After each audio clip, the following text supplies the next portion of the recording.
Once, people thought God had created the world and every living thing, each with a purpose, in an ordered universe over which our Creator presided, rewarding good deeds and punishing sin.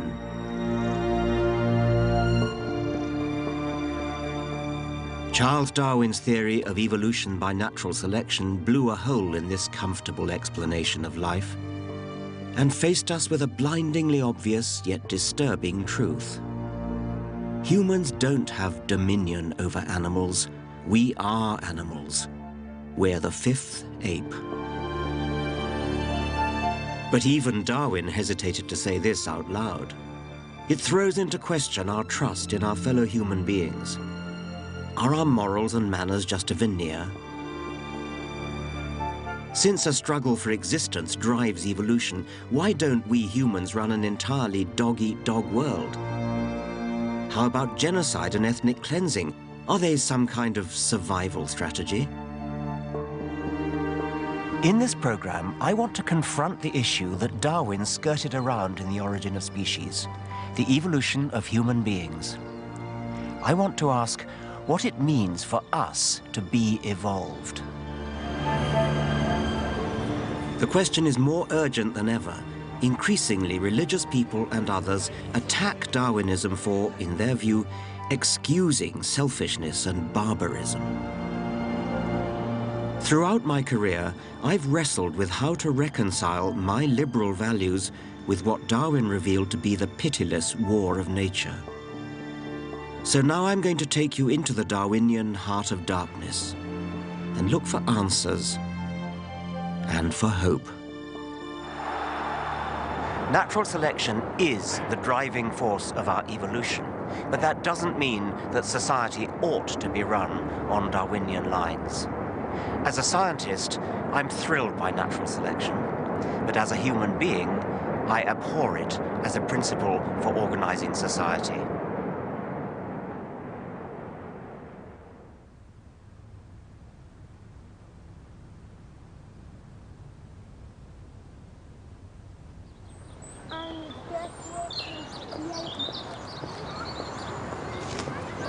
Evolution by natural selection is a very simple idea. Over thousands of generations, in a struggle for existence, successful variations have survived to reproduce. A process that gradually carves life into more and more specialized forms. Life forms that include the apes, gibbons, orangutans, gorillas, chimps, and us.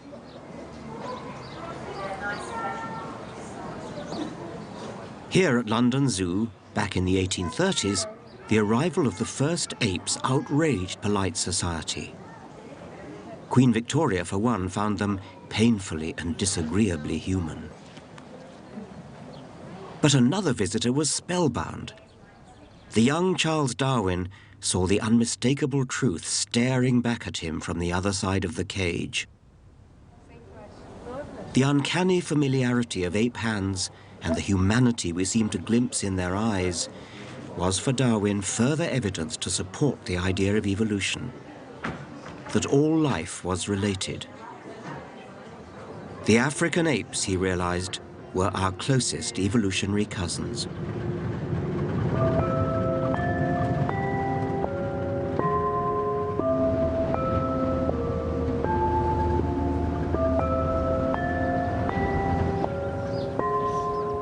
East Africa, my birthplace, and rather more importantly, the birthplace of the human species itself. Between 5 and 6 million years ago, there lived in Africa an ape who had 2 children. One of those children was destined to give rise to us, and the other was destined to give rise to the chimpanzees. If I stood here and held my mother's hand, and she held her mother's hand, and she held her mother's hand, and so on back to the grand ancestor of all humans and all chimpanzees, how far would the line stretch? The answer is about 300 miles. Over that surprisingly short distance, the fossil record shows evidence of extraordinary changes. The paleontologist Richard Leakey and his family have uncovered the hard evidence in Kenya's Rift Valley. Evidence that charts the evolution of our ancient human ancestors. About 1.9 million years ago, you have skulls like this turning up now, and this is what they were calling Homo habilis. Largish-brained, still got a flat, big face, and probably ancestral to Homo erectus, which turns up in Africa at about 1.8 million years. This, then, is the ancestor to Homo sapiens. This persists for almost 1 million years, this condition, and then it gives way to something with an even larger brain, things that are much more like ourselves, these whopping great vaults. The brain has really expanded. It's much more like a modern human brain in terms of size and in terms of shape. And by the time you get to this, all of these others have disappeared from the fossil record. So there's all the major steps in the human story are in fact told in Africa. I often meet people who say to me, nobody's going to tell me I'm an ape. Is there a kind of visceral revulsion, do you think? Do you meet that as well? Yes, I do meet that, but it seems to be so misplaced because, as you know, we are the fifth ape, and we never separated from the apes. We just do things differently. I've often found it fun to go to an ape exhibit in one of the big zoos, and you can watch people looking at a group of chimpanzees, and what is very clear if you watch their facial expression, you can see that they're not so sure that that ape's like them, but they can look around and say, yeah, there's a similarity between the person on the other side of the cage. We are closer to chimps, African chimps, than a horse is to an ass. Horses and asses put together produce offspring. Wow, says everybody. Are you? Yeah, I am.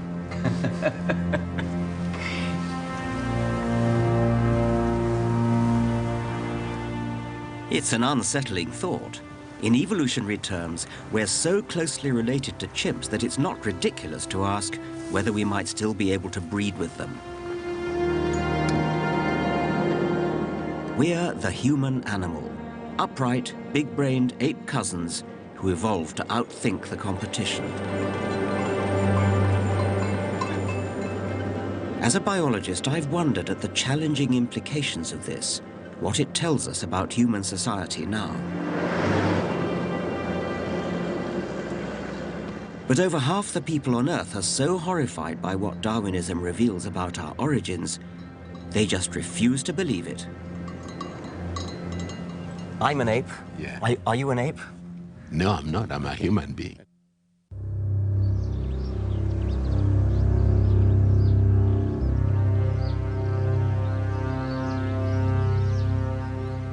I'm on a journey exploring the dark side of Darwinism. I want to confront what it means for us to have evolved in nature's brutal struggle. Why should the fifth ape love thy neighbor? The thought of our animal origins can upset people. Read The Origin of Species, Darwin's masterpiece that set out his theory of evolution, and you will find only a handful of passing references to human origins.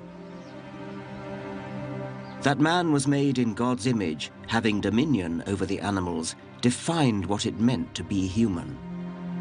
So, discussing human evolution was just too risky. Darwin shied away from it and simply wrote near the end, "Light will be thrown on the origin of man and his history." But when the book came to be published in 1859, the buzz was all about the extraordinary implications for mankind. Were we just beasts in fancy dress? Evolution became known as the monkey theory. The row has not gone away. In Kenya, the cradle of mankind, religious groups are trying to block the opening of the National Museum's exhibit of human fossils.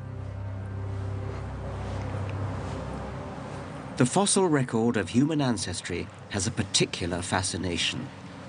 To me, these are far more precious than the crown jewels. This is the Turkana Boy, Homo erectus, 1.5 million years old, the most complete ancient human skeleton ever found.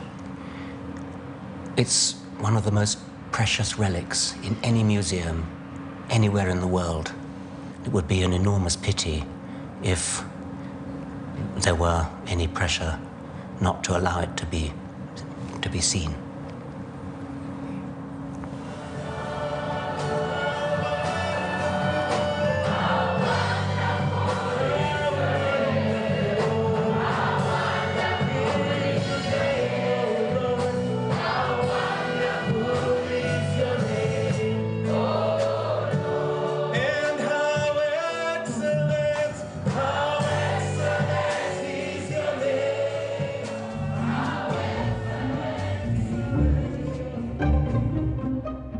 The 10 million strong evangelical movement in Kenya has run a Hide the Bones campaign. By coincidence, I was born right next door to the church, where the protest is being led by Bishop Bonifes Adoyo. Bishop, how do you do? Very nice of you to agree to this meeting. Same here to meet the great professor. Oh, let's go into. You know, I was born just over the road there. No, I'm told over the other side. Well, we'll have to work that out later. Yeah. And you've met your... It was clear that we weren't going to see eye to eye from the beginning. I'm an ape. Yeah. Are you, Bishop? I'm not. Okay. Definitely I'm not. I'm special. Made in the image of God, in the creative mind of God, creative as God is, who made me. That's the difference between the ape and me. Well, I'm an ape. I'm an African ape, and I'm very proud to be an African ape. Yeah. And so should you be. Don't you think the evidence should be displayed for all to see and make up their own minds? Yeah, sure. But you're against displaying it. Everybody You're should make up their own mind. No, I'm not against the display. I'm against the attachment of the evolution theory to the displays. You see, that's all we're talking about. So you'd be happy for them to be displayed but not with evolutionary messages? Because they are complete human being skulls. Well, not really. I mean, they're very much smaller than ours, and they've got very much less brain. The 3 million-year-old one had the same size brain as chimpanzees. They were kind of chimpanzees on their hind legs. So it was a first step towards becoming human. And the next step was then, in the Turkana Boy, to have a bigger brain. And the final step was to have an even bigger brain like us. If that's where we originated and evolved into this stage, why aren't those chimpanzees also evolving into man? Why aren't they extinct? Because by the time we developed to this level, they should have been extinct. No, that's not the way evolution works. We're not descended from them. Yes. We're cousins of them. So we and they go back to a common ancestor. There are the chimpanzees, there's us. We go back to a common ancestor. Now, that common ancestor was not a chimpanzee and it was not a human. It was something else. And it evolved towards being a chimpanzee. In a different direction, it evolved towards being a human. So chimpanzees have been evolving all that time, and humans have been evolving all that time. And they'll probably both go on evolving, but we can't predict where that will go. Our discussion now threw up an important point about evolution. So what is the goal of evolution? What is the ultimate goal? Is it for us to have big heads? No, there is no goal. There's no goal? It just happens. That doesn't answer my question. Where are we heading to? I mean, up to where shall we say that this is the limit of evolution? It doesn't have goals. It's a misunderstanding of evolution to say it has goals. It never did have goals. It just changes.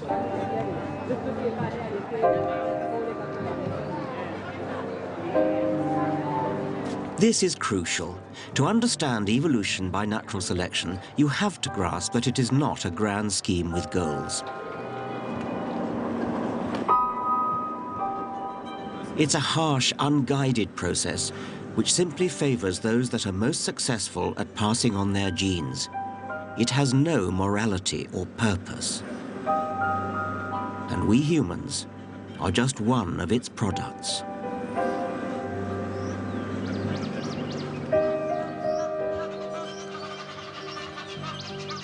Darwin took man off his pedestal and made him an animal like all others. We evolved in the ruthless competition of nature. So, what does that mean for us and our society? To begin to grapple with this problem, we have to understand what nature is in all its brutal glory.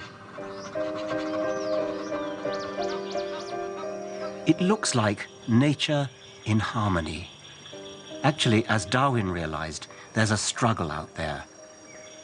All the players are working for their own benefit, and because they're surrounded by others who are working for their own benefit, they tend to exploit each other. In the shady forest, all the plants are struggling to get to the light. Big trees pay the price legitimately by growing up to the sun. But this strangler fig does a very strange and cruel thing. It started life high up in the tree from a seed, perhaps dropped by a fruit-eating monkey. It then sent roots down towards the ground in order to get nourishment from the ground. And then these roots proliferate all around the original tree and strangle it to death. Eventually, the original tree will die, and the fig will be left standing on its own, having usurped its position in the sun.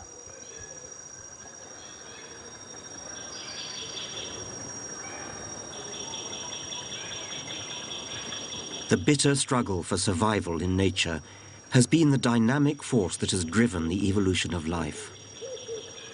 And this is where my own struggle with the consequences of Darwinism begins. Attacks on Darwin have claimed that his goalless, soulless theory has unleashed the worst of human nature. If nature is ruthless competition, and nature is where we evolved, then is this the model for human society? Every man for himself? Well, let's look at this. There is one area of human affairs in which the dog-eat-dog mentality seems, to many, entirely natural. In business.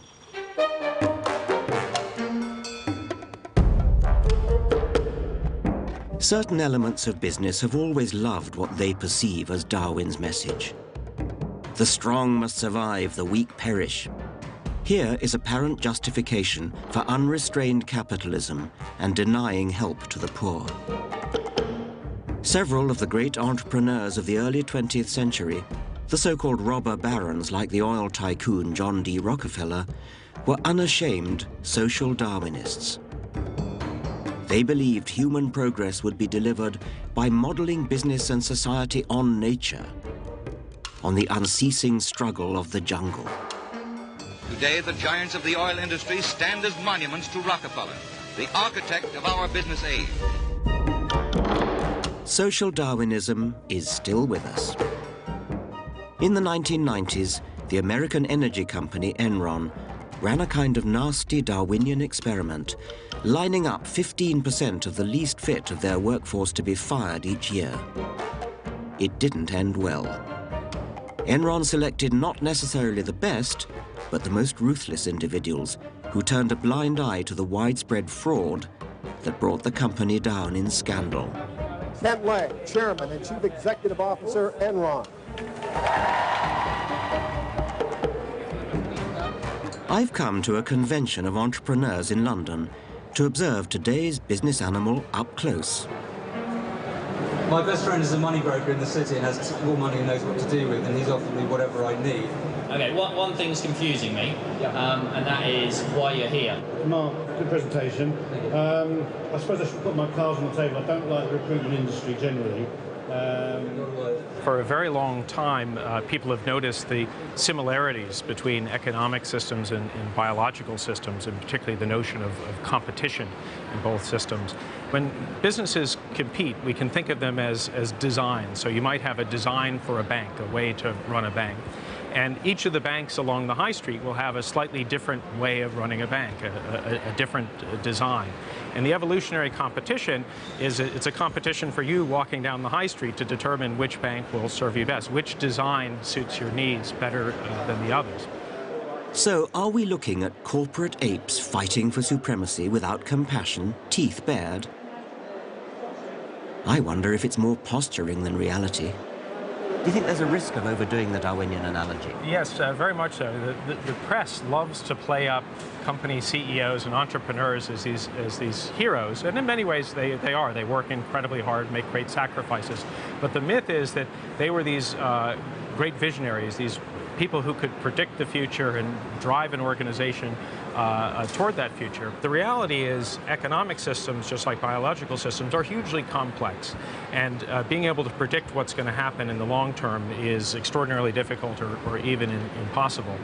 And what some companies do is, rather than try to outguess where the market is going, they'll create some notion of variety within their company and then let the market choose, let customers decide which products and services they like best. But these legendary moguls who emerge, I mean, is it sort of luck that they're the ones who they just happen to get it right, and with hindsight you can say that they got it right, but that's all, it's just hindsight? Well, not to take away from the talent that these individuals may have, but if you imagine a room full of people flipping coins, if the room's big enough, one of them is going to get 10 heads in a row. And then if you ask that person, what did you do? They'll say, well, I'm an expert coin flipper. I got my wrist just right. And we see the same thing in business.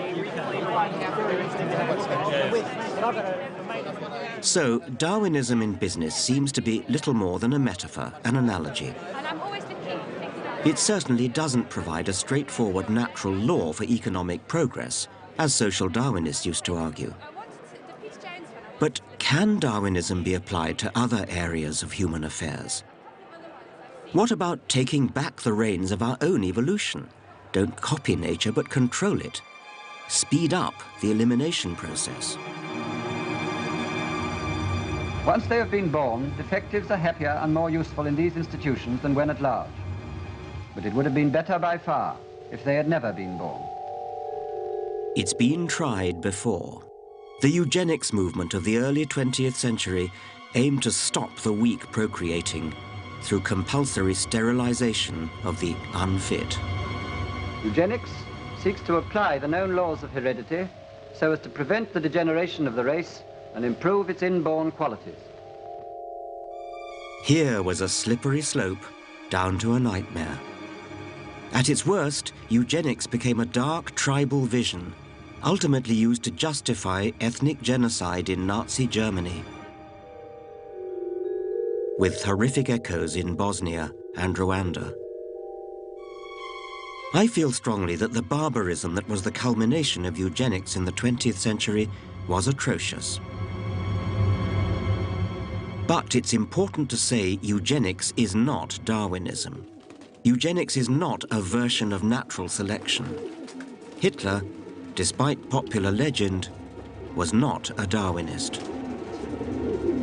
Every farmer, horticulturalist or pigeon fancier knew how to breed for desired outcomes. Eugenicists like Hitler borrowed from breeders. What Darwin uniquely realized was that nature can play the role of breeder. Darwin has been wrongly tainted. I've always hated how Darwin is wheeled out to justify cutthroat business competition, racism and right-wing politics. And throughout my career, I've grappled with the apparent paradox of the way cooperation, being nice to each other, even morality, could evolve from the mindless brutality of nature.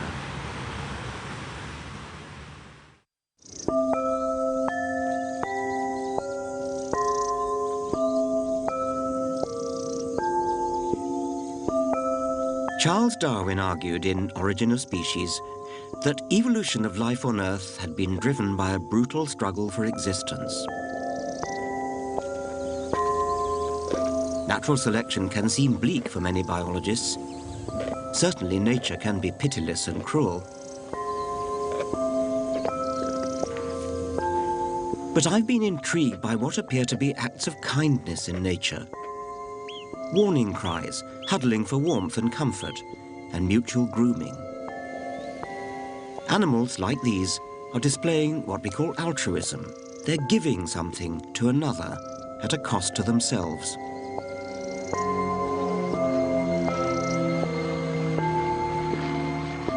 The question I've grappled with as a biologist is why? The explanation must at some point involve the brain. Altruism, like any other behavior, must have evolved over time as brains have evolved. So now, I want to talk to somebody who knows about our evolved psychology. Steve, hello. Nice to see you. When we teach about evolution, we naturally tend to focus on anatomy, but you could equally well say that psychology, that our minds are evolved organs or organ systems, couldn't you? Well, yes, and we have every reason to believe that the mind is a product of the activity of the brain, and I happen to have it here. And it's clear that the brain is an organ. It's got an evolutionary history. All of the parts in the human brain you can find in the brain of chimpanzee and other mammals. And we also know that the brain is not just a random neural network. And we have reason to believe that a lot of the products of the brain, our perception, our emotions, our language, our ways of thinking, are strategies for negotiating the world, surviving, bringing up children, finding mates, negotiating relationships. I suppose we can all understand why sexual lust has Darwinian survival value. And are you now saying that the mechanisms for guilt, trust, that those are a bit like lusts? I mean, there's a lust to trust, or is that not a... Indeed. I mean, there are, and people have no problem accepting Darwinian explanations for emotions that are triggered by the physical world. Fear of heights and snakes and spiders and the dark and deep water. Disgust at bodily secretions that might be carrying parasites or rotting meat and so on. But often feel a little more surprised and even resistant to the idea that some of our moral emotions might have an evolutionary basis, like trust, like sympathy, like gratitude. But I think that as clear as it is that fear has an evolutionary basis, I think our moral emotions can be analyzed in the same way.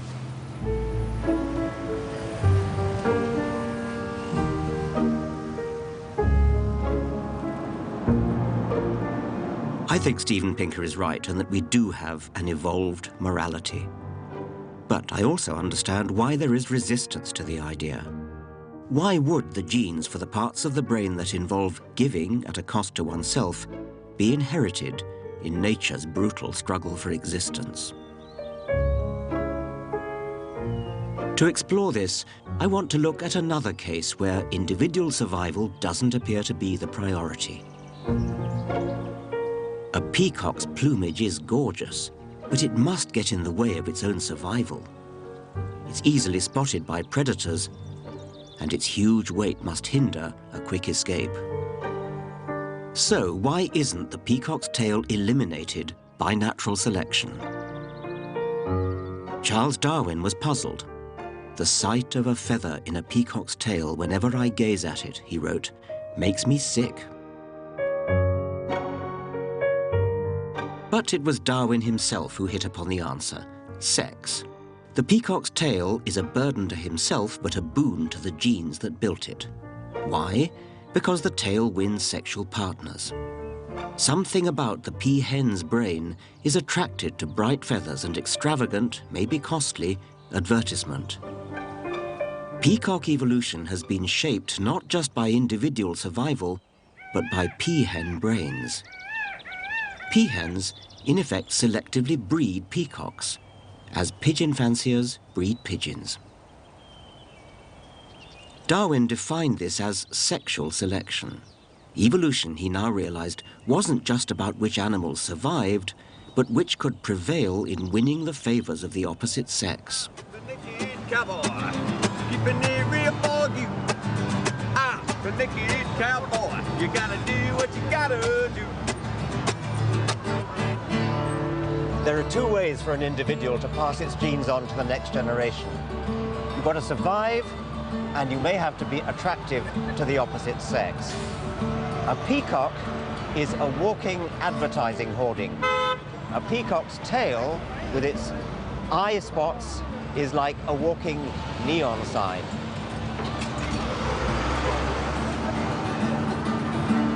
Here in America, I'm looking into an unexpected way in which women could be said to be practicing a form of selective breeding.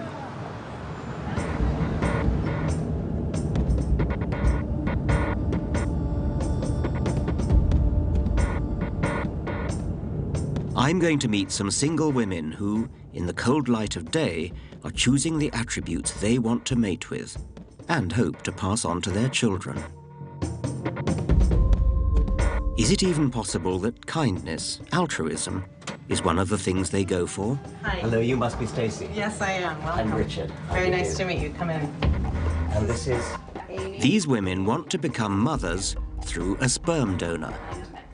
It's a kind of high-tech sexual selection. Very much for... Did you think you were choosing a man that you yourself might have been attracted to? Absolutely. Yes. I mean, it's a little bit, I joke, it's a little bit like going on Match.com. You pay for a 3-month membership and you look at the photos.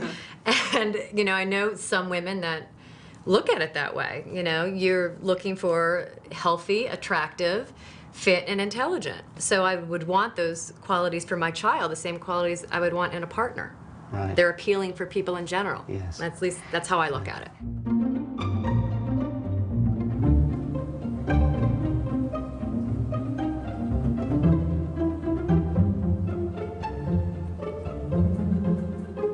For the women's potential partners, partners whom they never meet, the process begins here. Down here we have the donor rooms where, you know, they can do their thing. And, you know, I'm trying to... Suitable pictures on the wall. Oh, of course, you've got to have a little inspirational material to help it along, you know. But who are the women going to pick? The same type of room. Are there any women who say, well, just give me something at random? Very, very, very rarely. Okay. Tell me a woman that has walked into a shoe shop and said, just give me whatever you have. That doesn't happen, you know. No, that's right. Yeah. But I mean, I'm interested anything you buy, because you spend time on your decision. That's right, of course. But I mean, we kind of in our society pay lip service to the idea that there's something taboo about eugenic choice. And so you might think that the women might, as it were, go along with that and say, well, I don't approve of eugenics, so it's America. It's a society of consultation and consumerism. People are used to, you go online, you buy products, you ask questions about the products. And, donors have to provide full and intimate details of all aspects of their life. Shoe size and allergies and skin tone, if he tans easily. There's one that caught my eye. 6'1", hazel eyes, curly brown hair. Favorite pet dog? Favorite pet. If he's a smoker. Likes James Bond. He likes the Aston Martin. He likes jazz music. But I want to return to the enigma of altruism. Is it possible that among the qualities women want in a sperm donor is niceness, kindness? I'm interested in this donor because he explained that someone in his family had difficulty getting pregnant, and so it was important to him to be able to help others who were in need of assistance in that area. So I liked that. What's fascinating is that the women don't just want the obvious alpha male qualities. You know, there's so many things that goes into it than just looks or intelligence. One of the donors that have been really popular is actually the nicest guy. And I don't know how you put that in a formal, but he's the nicest guy. Yes. He's not the smartest guy. Yeah. He's not the best looking guy. So how do they know? How do they know he's the nicest guy? But from his... He's actually written a really good extended profile about himself. So I've actually met the guy. That I can tell you the profile actually checks out. He is a really nice guy.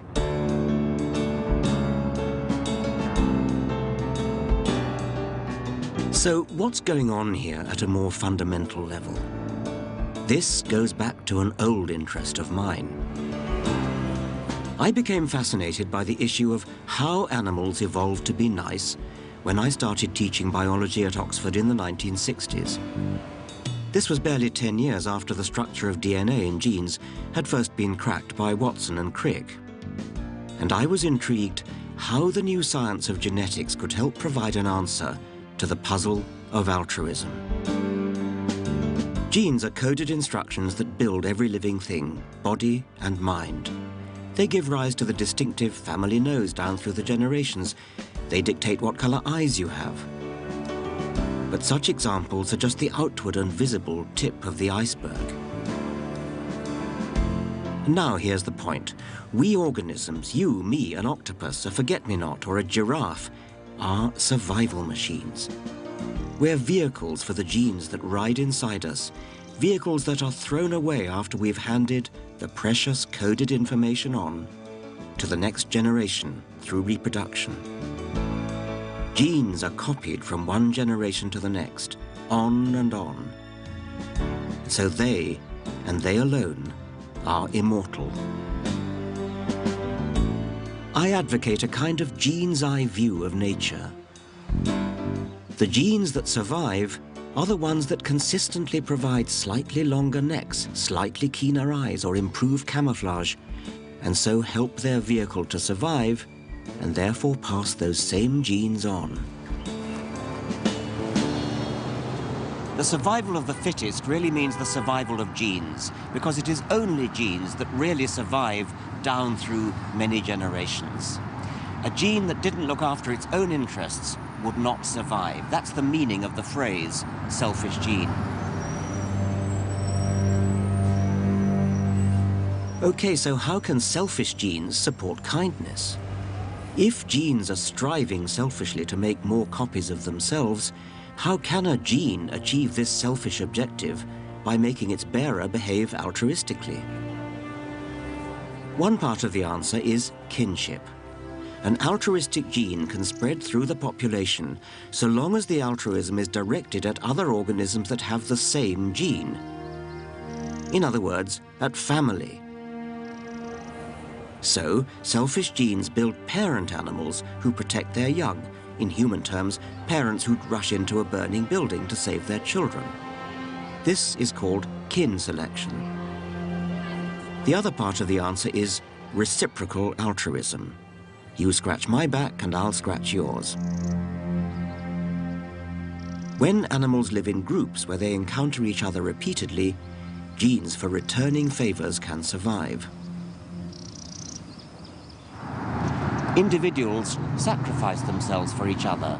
They give food to each other, to close kin, and to other individuals who might be in a position to pay back favors on another occasion. Selfish genes give rise to altruistic individuals.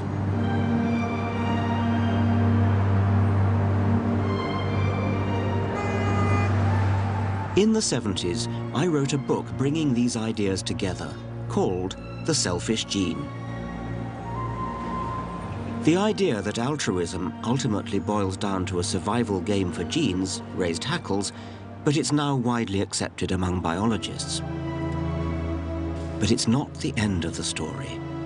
I realized there really does seem to be something odd about humans. Aren't humans rather nicer than even the theory of the selfish gene would expect? We donate to charity, give blood, weep in sympathy at the plight of complete strangers. Now, I want to explore why.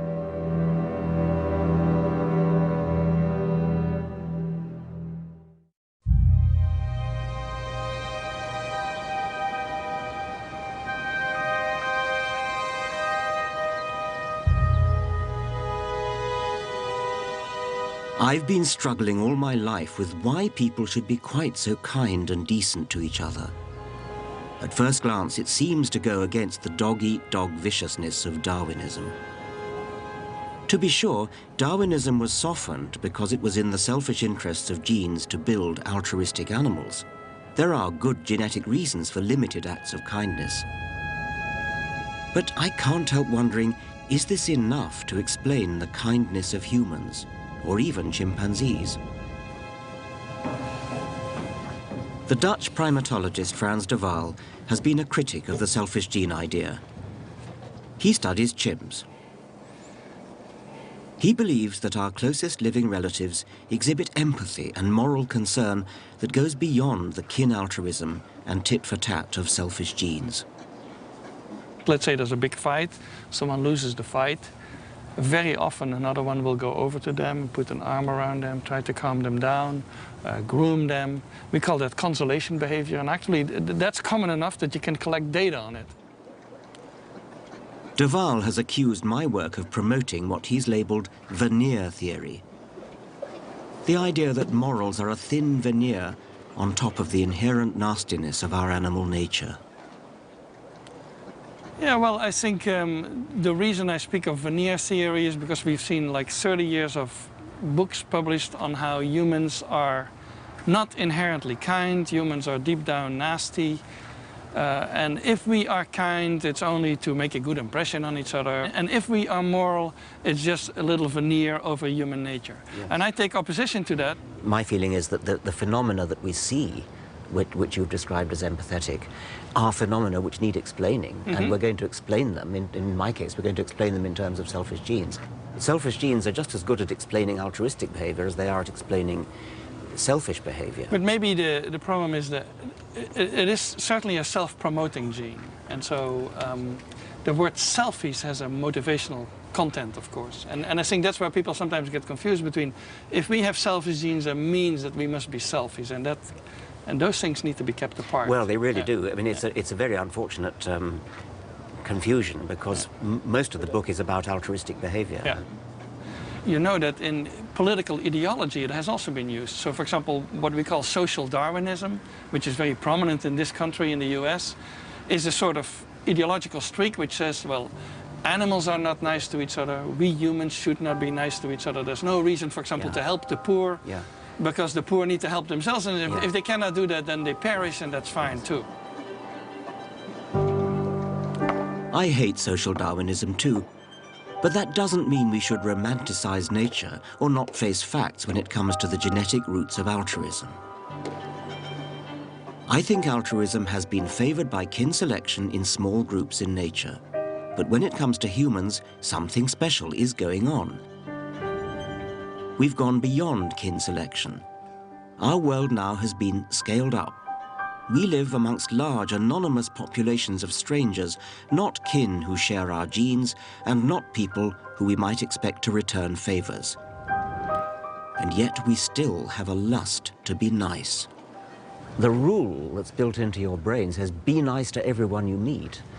And that works in nature, because everyone you meet is going to be part of the small group. Similarly, everyone you meet is actually probably going to be a cousin. So when I see another human being in distress, weeping or something like that, I have an almost uncontrollable urge to go and console, to maybe, put my arm around them. What's the matter? How can I help? Please let me help you. And that's a strong inner urge, which as a Darwinian, I believe has ancestral roots in a past when I lived in small groups like this, small bands, in which I was likely to be surrounded by kin or surrounded by individuals who could reciprocate. I no longer am. This person who is weeping is a complete stranger to me. They will never reciprocate, and yet the lust is still there. I can't help it.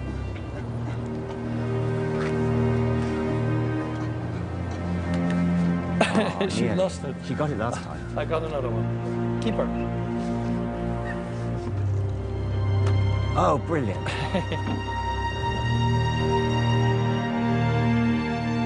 Why are humans often so good to complete strangers? Could it be because our selfish genes are in some sense, a blessed sense, misfiring? Compare it to sexual desire. The lust to copulate, even though we deliberately use contraception to thwart its evolutionary purpose, is still there because of hardwiring from the genes. Similarly, we have a lust to be nice, even to total strangers, because niceness has been hardwired into us from the time when we used to live in small groups of close kin and close acquaintances with whom it would pay to reciprocate favors. This, for me, is the antidote to the darkness some have seen in our Darwinian heritage. And it goes further. The joy of being conscious human beings is that we rise above our origins. Our misfiring selfish genes mean we don't ape the nastiness of nature, but extract ourselves from it and live by our values. As Darwin recognized, we humans are the first and only species able to escape the brutal force that created us, natural selection. We civilized men do our utmost to check the process of elimination. We build asylums for the imbecile, the maimed and the sick. We institute poor laws, and our medical men exert their utmost skill to save the life of every one to the last moment.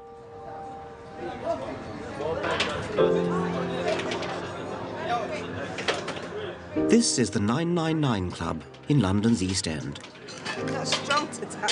It takes in the less fortunate, alcoholics, drug addicts and the homeless, providing them with tea and hot meals. Such altruism is, I believe, among the pinnacles of human civilization. We care for the most vulnerable in our society. We look after the sick. We give welfare to the needy.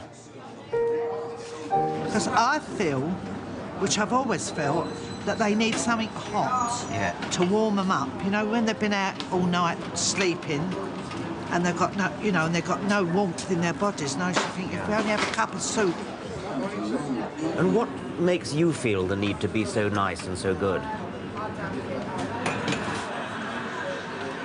Well, I was a war child, so we never had a lot of food, and that's why I've always tried to look after these best I can. You know, and I think, well, if they're hungry, I'll feed them. So you felt hungry as a child, so yes. You felt, I don't want that to happen to other people. No, that's it. That's how I felt. We can empathise. We can imagine how it is for others. A society run on crude Darwinian lines would be a ruthless, merciless place. Fortunately, natural selection gave us big brains.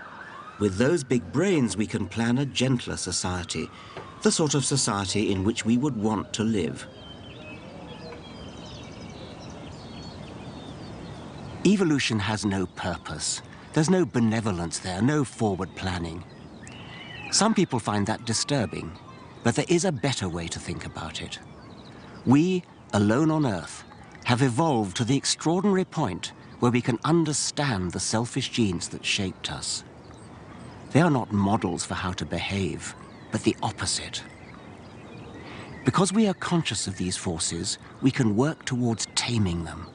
Through kindness and morality, modern medicine, charity, even paying our taxes, we can overthrow the tyranny of natural selection.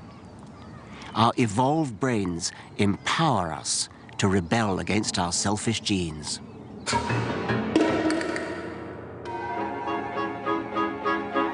Next time, Into the Lion's Den. Today's religious backlash against Darwin. The ever more elaborate strategies to deny the evidence of evolution, and how Darwin himself struggled with the implications of his own theory.